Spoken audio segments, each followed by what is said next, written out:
It's great to be here in Rotterdam. It was 15 years since I was here last time. This is a terrific venue, a very fascinating place and good place to talk to each other and get to know each other. But mostly I'm here for you. I think we have a pretty exciting audience here, and I know there are a lot of smart minds here in the room. He is being forced, he's not doing very well in the civil war, to withdraw his troops from the countryside and pull them in to protect the capital city of Damascus. Pull them in to protect the intelligence services, to protect the military, and most of all to protect him, which means they are abandoning the countryside. They are abandoning strategic borders that they have with Israel, with Jordan, with Iraq.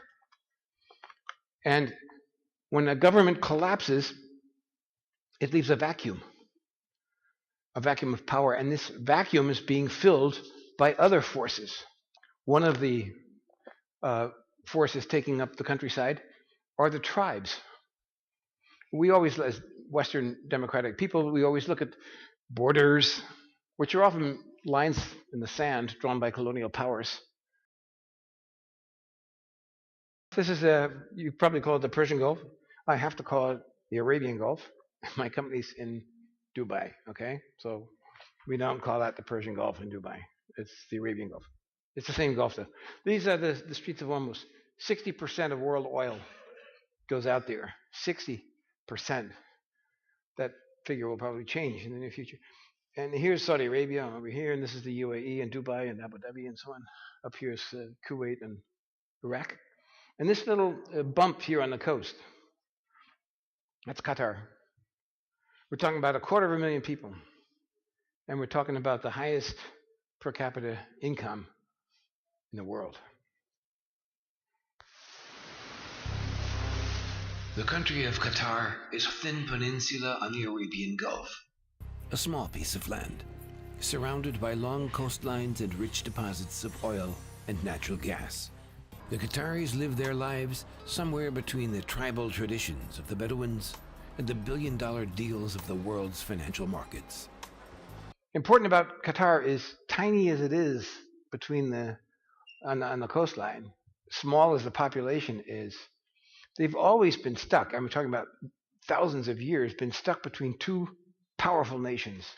The powerful nation of Persia, Iran, which you can see, by the way, from the beaches of Dubai when the warships, sometimes you see Iranian warships go by, and Saudi Arabia on the other hand. So the Qataris have survived by being very skillful diplomats and always figuring out a way to somehow keep them both at a distance.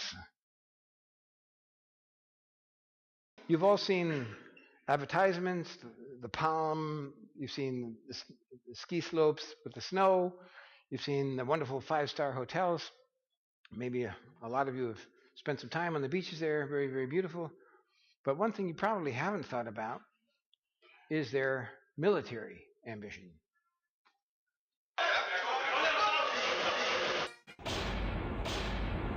The pride of Abu Dhabi shipbuilding today is the Bainuna Corvette. 72 meters long, 30 knots fast, this ship is designed for combat effectiveness in shallow waters. Fitted with the latest in sensor and combat weapons technology, water jet drives provide high speed and agility. We spent about 3 weeks at the shipyard, Abu Dhabi shipbuilding, that makes this ship.